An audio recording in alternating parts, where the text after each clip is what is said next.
राजधानी दिल्ली में स्थित आम आदमी पार्टी से राज्यसभा सांसद संजय सिंह के घर पर मंगलवार दिन में हमला हुआ। इसकी जानकारी उन्होंने खुद ट्वीट करके दी है। उन्होंने कहा कि हमलावर उनके खिलाफ और राम जन्मभूमि ट्रस्ट को लेकर नारे लगा रहे थे।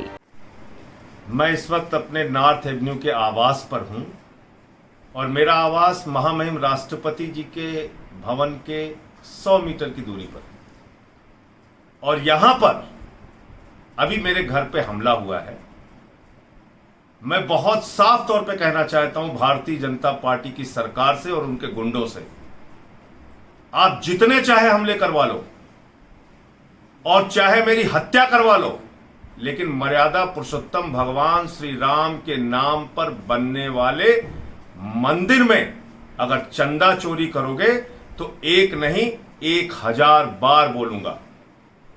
ये 115 करोड़ हिंदुओं का अपमान है, ये करोड़ों उन राम भक्तों का अपमान है जिन्होंने अपना पेट काट के प्रभु श्री राम के भव्य मंदिर के निर्माण के लिए चंदा दिया है।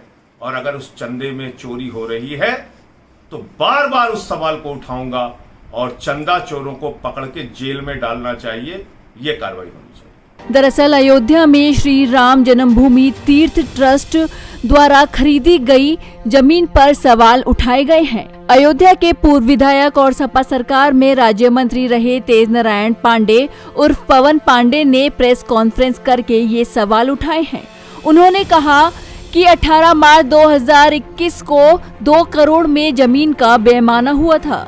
उन्होंने आरोप लगाया है कि 18 मार्च 2021 को 2 करोड़ में जमीन का बेनामा हुआ और उसी दिन फिर 18.5 करोड़ में एग्रीमेंट हुआ, जिसके बाद इस मुद्दे पर बवाल मच गया और इस मामले में सांसद संजय सिंह भी कूद पड़े और उन्होंने राम जन्मभूमि ट्रस्ट की जमीन खरीद में घोटाले की जांच करने की मांग की और कहा कि चंदा चोरों पर सरकार कोई कार्रवाई नहीं करेगी तो वो इस चंदा चोरों को जेल भिजवा कर रहेंगे।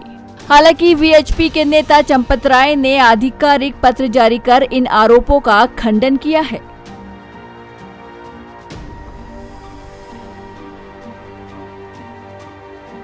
ये भूमि जितना क्षेत्रफल है उसकी तुलना में इस भूमि का मूल्य 1423 रुपया प्रति स्क्वायर फीट है, जो मार्केट वैल्यू से बहुत थोड़ा है। निर्णय कर लिया गया, लेकिन पहले 2011, 2017, 2019 के प्राचीन अनुबंधों को समाप्त करके मालिकाना हक का निर्णय करना बहुत जरूरी था। वह कराया गया।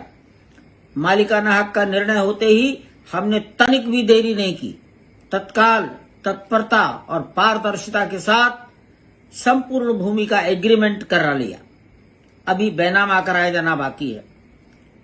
हमारा स्थायी निर्णय है कि सभी प्रकार का ट्रांजैक्शन बैंक टू बैंक होगा, ऑनलाइन होगा और सरकार के किसी टैक्स में कोई कटौती, कोई चोरी नहीं करने देंगे। इन दोनों निर्णयों का हमने पालन किया है।